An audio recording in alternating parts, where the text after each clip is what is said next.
every soul contains a whisper of light, flaming faintly as it dwindles from sight. No escape, no greater fate to be made. In the end, the chains of time will not break.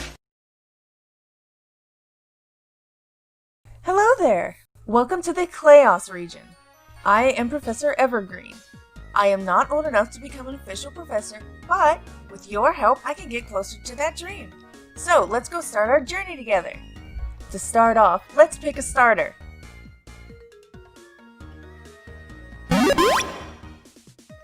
Staggoph, the Gopher Seed Pokemon, is Grass type. It comes in at 1 foot 8 inches and 9.6 pounds.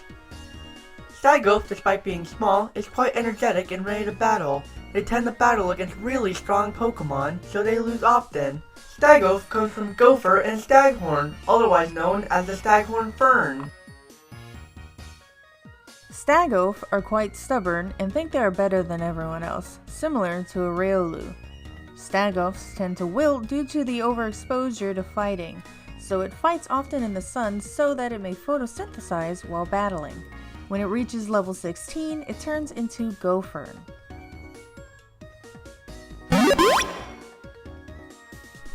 Gophern, the thorny gopher Pokemon, is Grass Dark type.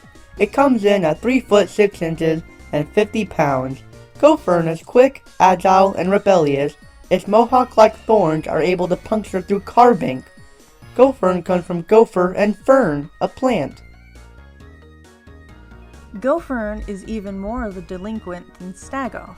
They make messes everywhere, they pick fights unnecessarily, and they dislike fairy and fighting types so much so that they are able to negate their weaknesses towards it. When at level 36, it will fully evolve into Snaghorn.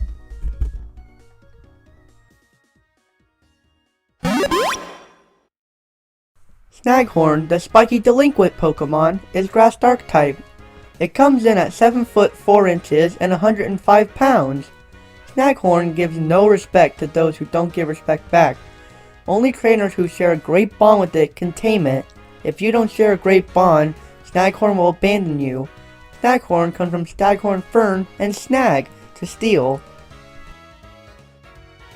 Snaghorn is quite dangerous, being a tall, spiky, ravenous Pokemon.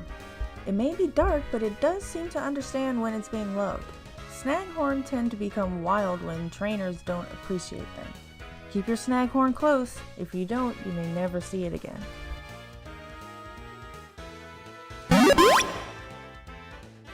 Embaaa, the Soot Sheep Pokemon, is Fire type.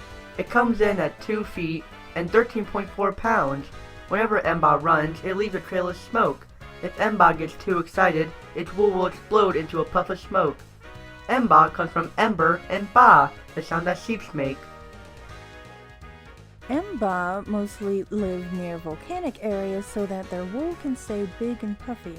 If it stumbles towards grassy areas, its allergies will act up and its puff of smoke will blow out everywhere, causing plants to become weak. At level 16, it will evolve into Fleecinder.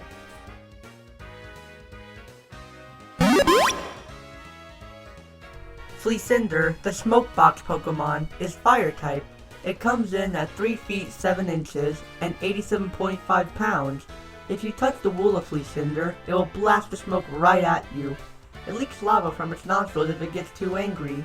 Fleecinder comes from Fleece and Cinder. Fleecinder blows smoke out of its nostrils when it's mad. This smoke can cloud up a medium-sized room in an instant, acting sort of like a fog. When at level 36, it will fully evolve into Rampire.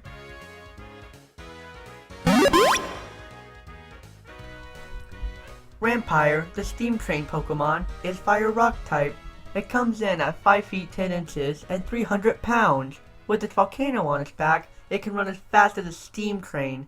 When hit, Rampire will blow out its blistering hot smoke, causing a burn. Rampire comes from Ram, Ramper, a type of sheep, Pyre, and Fire. Rampire is fast. It has an ability very similar to Colossal's steam engine, where it will increase in speed but lower in defense. It still has allergies, but it transforms those allergies into a powerful blast against other Pokemon. It basically has the speed, power, and defense of an actual steam train.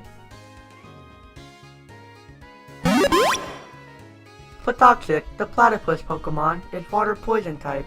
It comes in at 1 foot 5 inches and 7.6 pounds. Platoxic is quite dim-witted and likes to run around aimlessly. It tends to ooze out poisonous drool when it exerts itself. Platoxic comes from platypus, toxic, and platonic, meaning to be friendly. Platoxic are found near poisonous rivers, a new area here in Kleos. They don't go near clean water areas or dry areas as it dilutes its poison and harms the area around it. The poisonous gland on top of its bill tends to get damaged when fighting, but it can heal itself up to once, at least, if it is in its Pokeball. At level 18, it evolves into Septopus.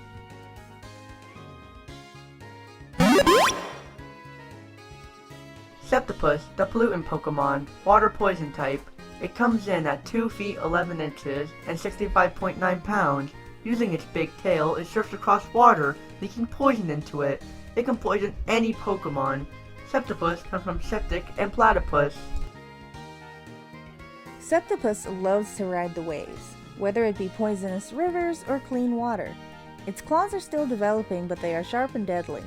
Using Sac Slice, it can poison any Pokemon similar to Salazzle. They are even known to slash their own poison sac to poison its foe. At level 38, it evolves into Anatoxin.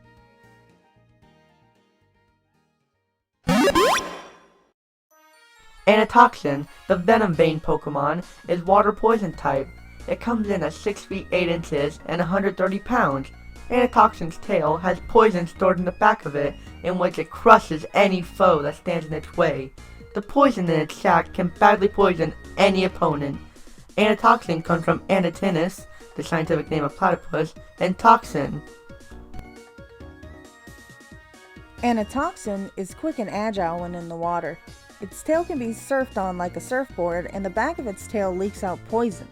Its poison is strong enough to burn through steel, and even when using its signature move, Toxic Tear, it can badly poison any Pokemon. Who will you choose?